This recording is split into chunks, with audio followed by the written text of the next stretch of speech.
seguimos con Capital Cultural.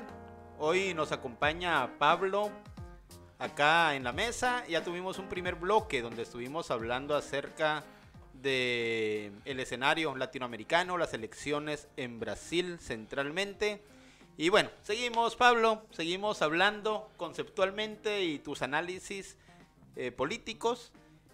Nos quedamos hablando de lo que pasa en América Latina con la correlación de fuerzas de la derecha, cómo introyectan en la sociedad culturalmente, pero no solo culturalmente, sino también económica, política y jurídicamente. Esto creo que nos acarrea un problema, ¿no?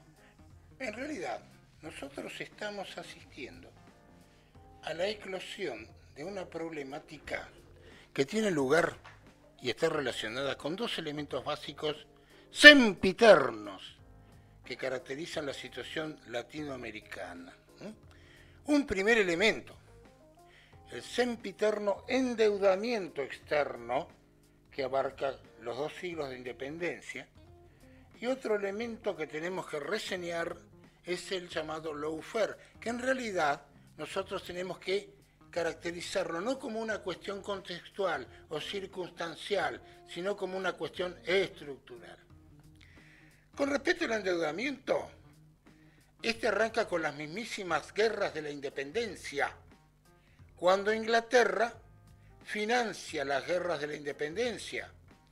Hay una portada de la revista Time de Londres de 1808 y 1809 que dice: ¿quién parará la independencia latinoamericana? ¿Quién parará el movimiento emancipador en Sudamérica? Porque en realidad, en ese momento el ministro William Pitt,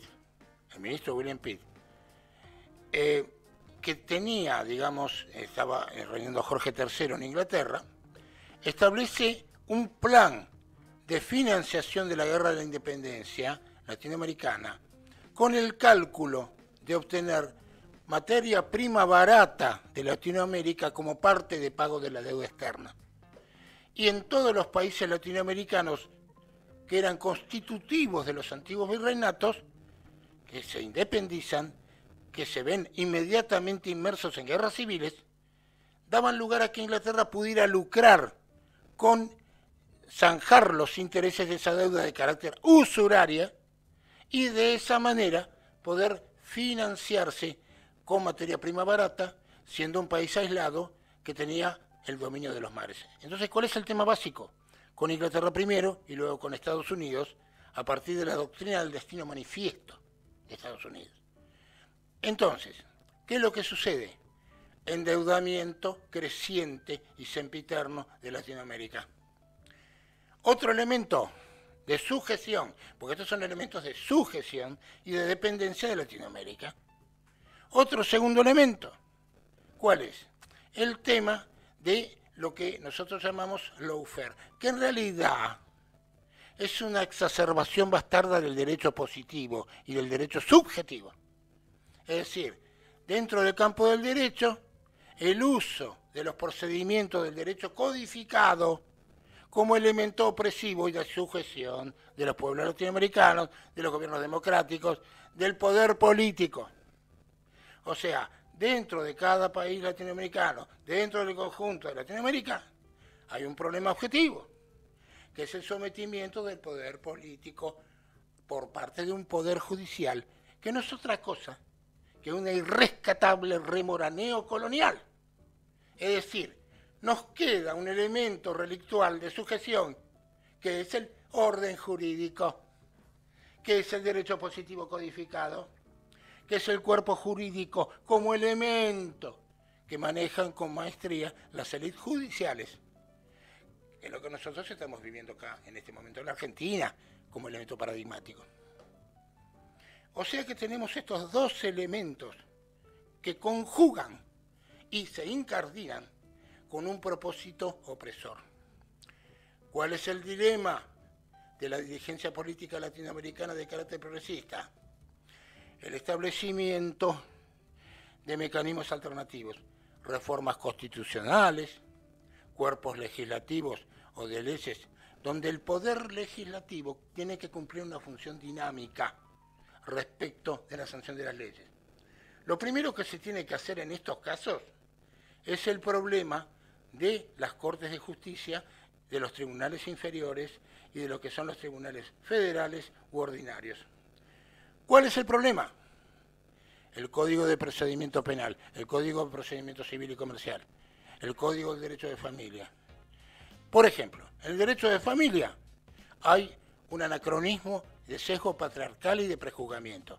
En el derecho económico y social, en lo que se refiere a las comunicaciones, nosotros estamos pendientes masturbatoriamente de un debate de ley de medios. Pero en este momento, en la Argentina, por ejemplo, nosotros tenemos un gobierno socialdemócrata moderado de centro-derecha, que ya estableció un acuerdo con el Fondo Monetario Internacional y estableció determinadas pautas, donde el lawfare cumple una función de disciplinamiento. Entonces, sobre la base de esa función de disciplinamiento, conjuntamente con la deuda externa, apócrifa, esa deuda espuria, se establecen condicionamientos a nivel socioeconómico en el desarrollo de un proyecto productivo. En la Argentina, por ejemplo, nosotros tenemos el problema del gasoducto Néstor Kirchner, de la obra de Potasio Río Colorado, el problema del canal de Magdalena, una serie de obras públicas impostergables que pueden cambiar, Vaca Muerta, que pueden cambiar la matriz de desarrollo socioeconómico del país. Para poder desarrollar la industria, tengo que desarrollar la energía. Entonces, tengo que establecer obras públicas que no tengan interrupciones. Recientemente se encontraron 800 kilómetros de caño de 36 pulgadas que estaban arrumbados por el gobierno macrista en un depósito en el puerto de Buenos Aires y en el puerto de Rosario. Con esos caños se hizo un examen de tintas penetrantes y varios exámenes que dieron lugar a que esos caños eran perfectamente aptos para ser ensamblados, para ser soldados, y se van a comenzar los primeros 80 kilómetros de gasoducto.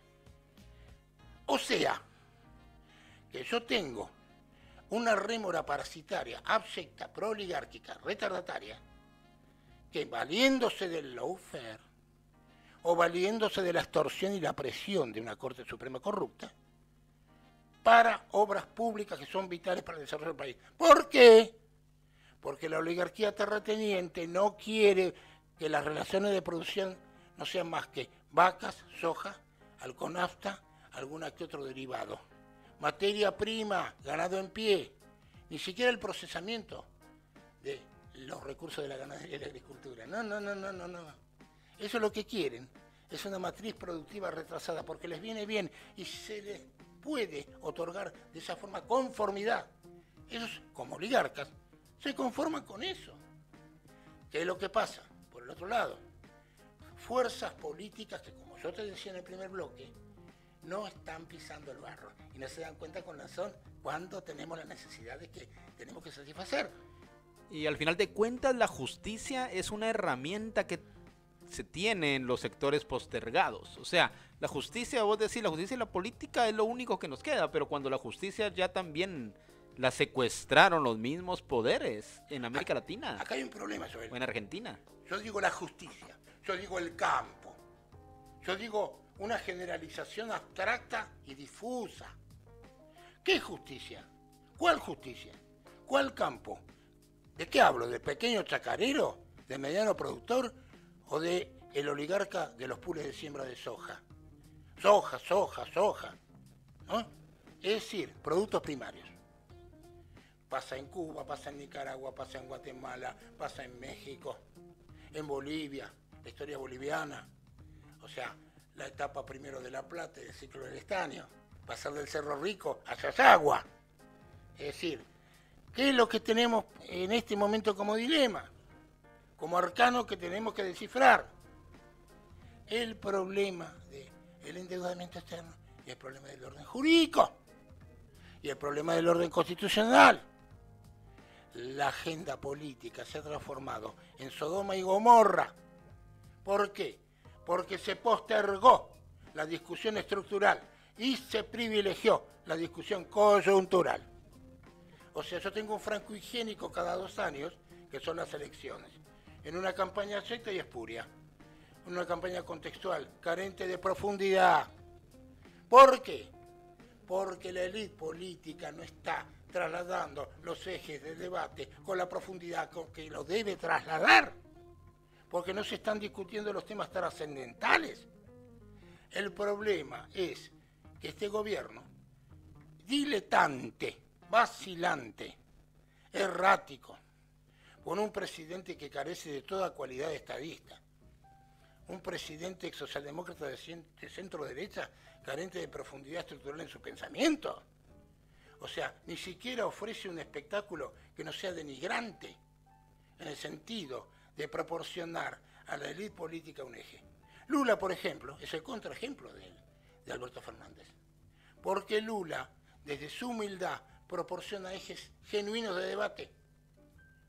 Si nosotros no manejamos esos ejes genuinos de debate, estamos perdidos. Si yo tengo que examinar la historia latinoamericana, tengo esos dos elementos, el orden jurídico y el endeudamiento. Por ejemplo, la Argentina, que Lenin lo definía como un país capitalista dependiente, productor de productos primarios, en el libro ¿Qué hacer? De 1907, ya Lenin lo definía. ¿Cuál es el problema? El empréstito rivadaviano de la Baring Brothers en 1826. Y a partir de ahí, el crecimiento exponencial de los intereses de la deuda y de los punitorios de la deuda. Deuda rivadaviana que terminó de cancelar Victorino de la Plaza, que era ministro de Hacienda de Figueroa Alcorta, en 1913. Pero luego, vos te tenés que remitir a Alejandro Olmos Gaona, cuando habla de la génesis de la deuda externa, cuando él estudia cómo se desarrolla la deuda externa. Perón, en su gobierno, en sus dos gobiernos, establece la declaración de la independencia económica. ¿Por qué? Porque se había cancelado, por la gestión del canciller Atilio Bramuglia, por la gestión de Miguel Miranda, la deuda externa. Y se había establecido un desendeudamiento del país para facilitar el desarrollo nacional. Proceso que se vio trunco en 1955, cuando la Argentina, sin ninguna necesidad, siendo ministro de Economía de Aramburu y Rojas, Raúl Previs, adhirió al Pacto de Bretton Woods en 1946. No hay memoria, no se estudia. La juventud tiene que estudiar estos procesos como el Padre Nuestro. ¿Qué es lo que pasó? Después del 55 se produjo el crecimiento exponencial de la deuda y todo lo que estamos viviendo hoy.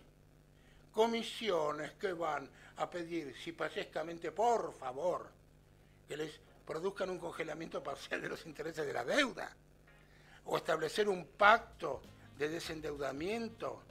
Pobre Néstor Kirchner, por ejemplo, con el tema del 2005, ¿no? Cuando él decía, los muertos no pagan, ¿y qué es lo que pasaba? La Argentina tenía que reformular un plan de pago alterno, pero siempre pasa lo mismo. Es una deuda que Alejandro Olmos, en su momento, denunció como espuria, una deuda apócrifa, porque él describió cuál era el problema básico que se produjo en el proceso militar: hacer responsable el Estado del pago de la deuda privada. Claro. Y a partir de ahí se produce el crecimiento exponencial de la deuda. Y parece que muchos países de América Latina estamos en las manos de Wall Street, ¿no? Con esta deuda. Por ejemplo, Panamá, que tiene un 220% de deuda externa, impagable. El Salvador, claro. Guatemala, Nicaragua, claro. Ecuador. Pero Argentina ha tenido una experiencia y eso ha quedado en el inconsciente de la gente, ¿no? Que ya logró Vos fíjate pagarlo. Que me das pie a otro concepto. Porque yo vengo acá a decir conceptos. Bien. Vos fíjate que yo tengo un perro que se mueve la cola, es decir, una cadena plectonémica negativa, como el ADN pero negativo. ¿Qué es lo que pasa? ¿Qué es lo que nosotros tenemos? Por un lado, el tema del orden jurídico retrógrado. Por el otro, un creciente endeudamiento al cual tenemos que hacerle frente por el pago de intereses y punitorios de la deuda. ¿Qué? Sobre los intereses, no sobre el capital. Por lo general, es siempre sobre los intereses. Pero por el otro lado, lo que nosotros tenemos es un desarrollo cada vez menor de las fuerzas productivas y una primarización de la economía. Entonces yo estoy en un cuello de botella. ¿Por qué? Tengo una economía primarizada, tengo que hacer frente al pago de intereses de deuda crecientes y al mismo tiempo tengo un orden jurídico que me impide realizar obras públicas. Es lo que está pasando ahora. No es un problema que le quisieron tirar un tiro a la vicepresidente. No, no. Eso es una parte de una conspiración. Que aparte es un coqueteo fascistoide. Es un gesto masturbatorio de la derecha. Porque la derecha argentina no es nacionalista. La derecha brasileña sí. Brasilia es fruto de un proyecto político que data de la corte portuguesa de José Bonifacio de Andrade Silva, del año 1778, cuando ya se quería trasladar la capital desde Salvador de Bahía, Río de Janeiro, pasarla al centro de Brasil. En la Argentina nosotros no fuimos capaces de trasladar la capital. La derecha argentina es cipaya y liberaloide. La derecha brasileña tiene una connotación nacionalista. Entonces lo que se debate en Brasil es un proyecto nacional de derecha o un proyecto nacional de izquierda, pero proyecto nacional al fin. En la Argentina, la derecha argentina, una derecha mediocre, propia de un país subdesarrollado, en vía de su desarrollo, ni siquiera tiene un proyecto nacional. O sea, nosotros estamos peor, porque si nosotros no nos consolidamos como eje de poder político, el país se va al pique, se hunde, porque no hay una derecha que presente un proyecto nacionalista alternativo. Pues fíjate que el Partido Radical, el radicalismo, es un fracaso político, porque nace en 1890 con un fracaso político. Fracasó la Revolución del Parque y terminó siendo auxiliar de los conservadores, proporcionándoles funcionarios a sus gabinetes. Otro problema, otro concepto. Yo tengo gente que no tiene que comer, gente que duerme en la calle. A esa gente yo no le puedo hablar de la república y hablar de la democracia. Es algo extraño. Para ellos eso no significa nada. No tienen dónde guarecerse, no tienen trabajo, no tienen oportunidades laborales, no tienen que comer. Entonces, ¿yo qué estoy discutiendo acá? ¿Como Carrió? ¿La democracia o la república? ¿Qué es eso? ¿Con qué se come? ¿Qué le pongo? ¿Sal? ¿Salsa de soja? ¿Qué le pongo a la democracia o la república? No tiene significado. Tengo 15 millones de personas indigentes, o 10 millones, entre 10 y 15 millones de personas, sobre una población de cerca de 50 millones de habitantes que son indigentes. ¿Cuál es la solución que me da el sector progresista intelectual argentino? Ninguna. Lula, en cambio, sí. Por esa familia, que esto, que lo otro. Pero aparte de planes, posibilidad de trabajo, de futuro. Acá hay un problema. Esta Constitución Nacional, que lo personal no sé si la puedo usar de papel higiénico, porque no tiene ningún significado, me está hablando de que la base de la democracia son los partidos políticos. Nada más falso. Porque los partidos políticos son contubernios. No, la base de la democracia tiene que ser los partidos políticos y las organizaciones sociales en su conjunto, con el control de las organizaciones sociales. Como movimientos, como sindicatos, toda organización popular. Es fundamental que sean sujetos de derecho las organizaciones sociales. En este momento no están siendo insertas dentro de un esquema sociopolítico como sujetos de derecho. Vos fíjate que acá nosotros estamos planteando temas trascendentales y ejes de debate trascendentales. No podemos seguir planteando como hasta ahora ejes de debate insustanciales. Porque nosotros tenemos tiempos que apremian. No podemos perder el tiempo. No hay tiempo que perder. ¿Por qué? Porque yo tengo siempre el mismo debate decimonónico masturbatorio. Quedar bien con uno, quedar bien con el otro. No. Acá no se trata de quedar bien y mostrar los dientes y ser simpáticos, como ponen en todos los carteles que sonríen. Eso no es la verdad. Acá hay que llorar lágrimas de sangre, no sonrisas. Tenemos que salir del fango. Esto es más grave que Brasil, porque dentro de todo en Brasil cumple una función. porque hay un desarrollo de las fuerzas productivas, hay un desarrollo de las relaciones de producción. En Latinoamérica tenemos siempre el mismo problema. Por ejemplo, si yo analizo la historia boliviana, como en Brasil, hubo ciclos de producción primaria, nunca un desarrollo del sector secundario de la economía. Justamente por esto que yo te estoy describiendo. Justamente por esos fenómenos que yo te estoy analizando. O sea, ¿cuál es el problema de Bolivia, por ejemplo?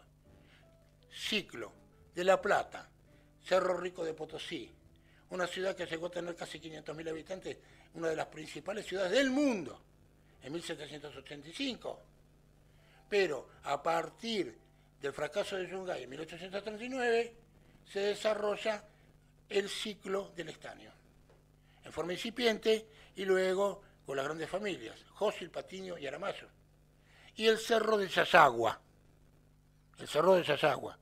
o sea, un cerro que proporcionaba riqueza, que era una salvación del momento. O sea, siempre Bolivia zafaba, se salvaba con materia prima, a precio vil, que exportaba a precio vil, primero La Plata y luego el estaño. Y luego el desarrollo de una base petrolífera y gasífera que tiene Bolivia. Y ahora la oportunidad del litio. Pero siempre estamos en el mismo problema. Yo tengo un litio bárbaro. O puedo tener Vaca Muerta, como puedo tener el desarrollo del río Paraná, potasio del río Colorado, pero siempre materia prima para pagar la deuda externa y no es suficiente por el crecimiento exponencial de los intereses de la deuda.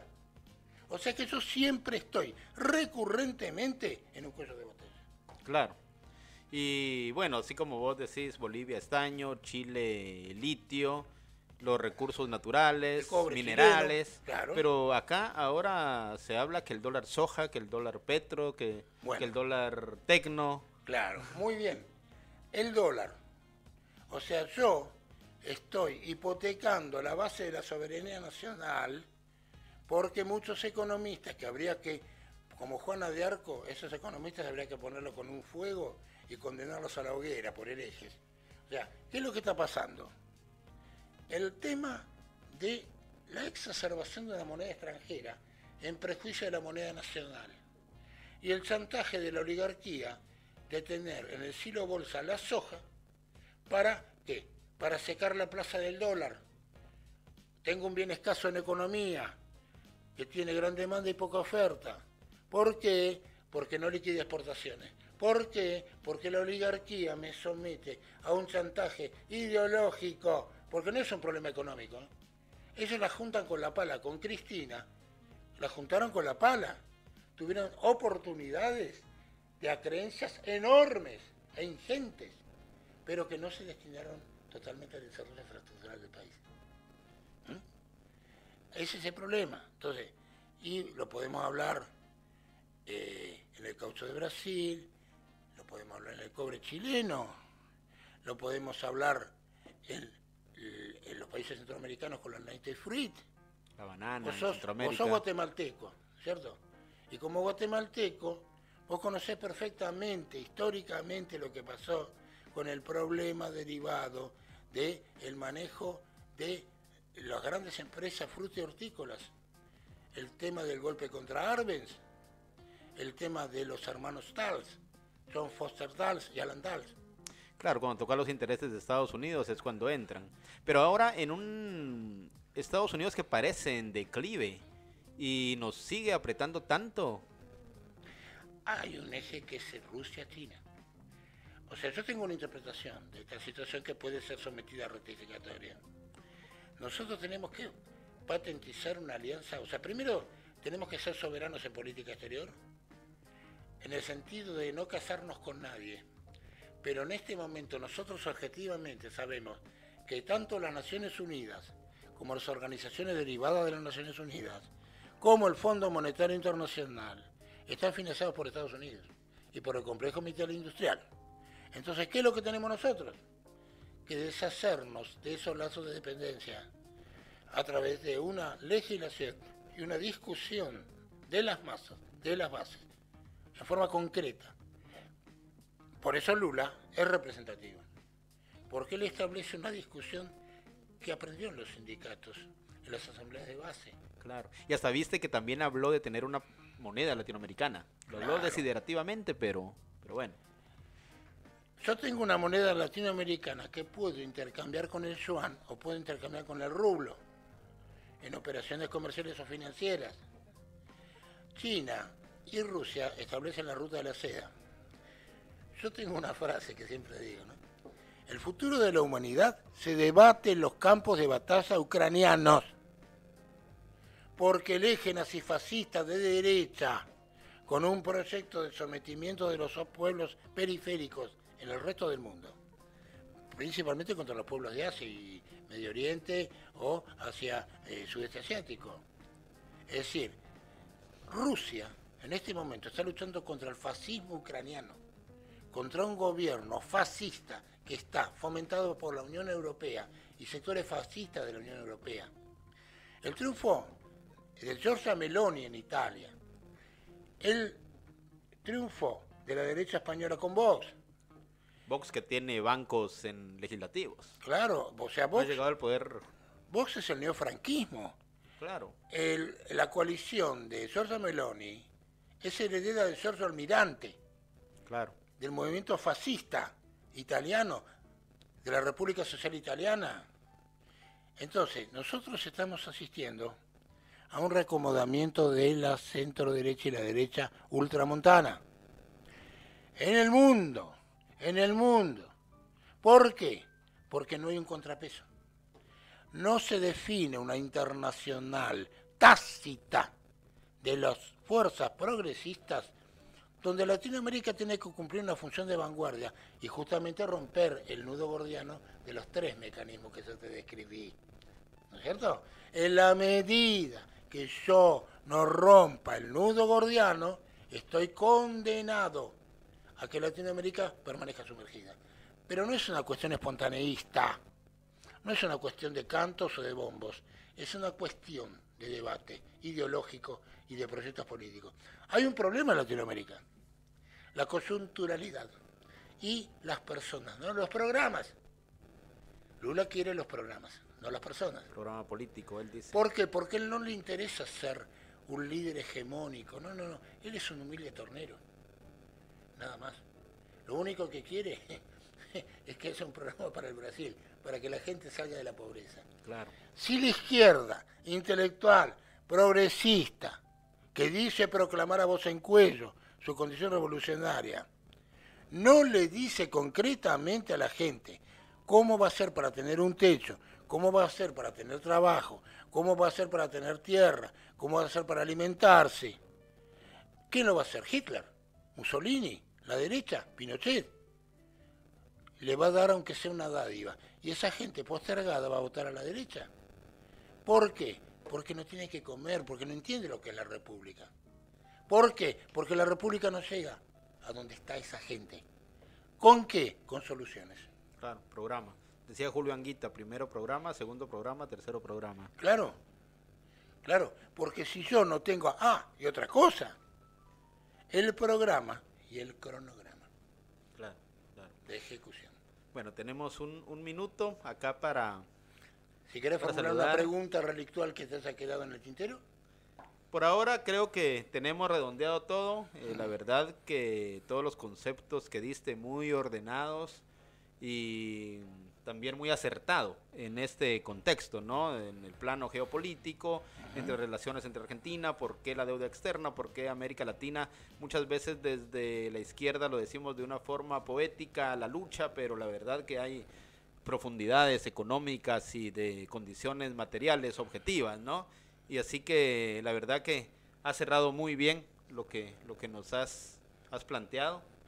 Y bueno, quisiéramos seguir toda la noche, pero tenemos el tiempo acotado. Claro, yo más o menos te relacioné una minuta conceptual que es susceptible de ser ampliada en particular con otras cuestiones que oportunamente vamos a desinsacular. Seguramente, y esperamos que estés de nuevo otro día, Pablo, y seguiremos charlando. Charlando este tema. Gracias. Agradezco tu diferente atención. No, a vos. Bueno, estamos acá en Radio Trinchera, programa Capital Cultural. Recuerden seguir en las redes.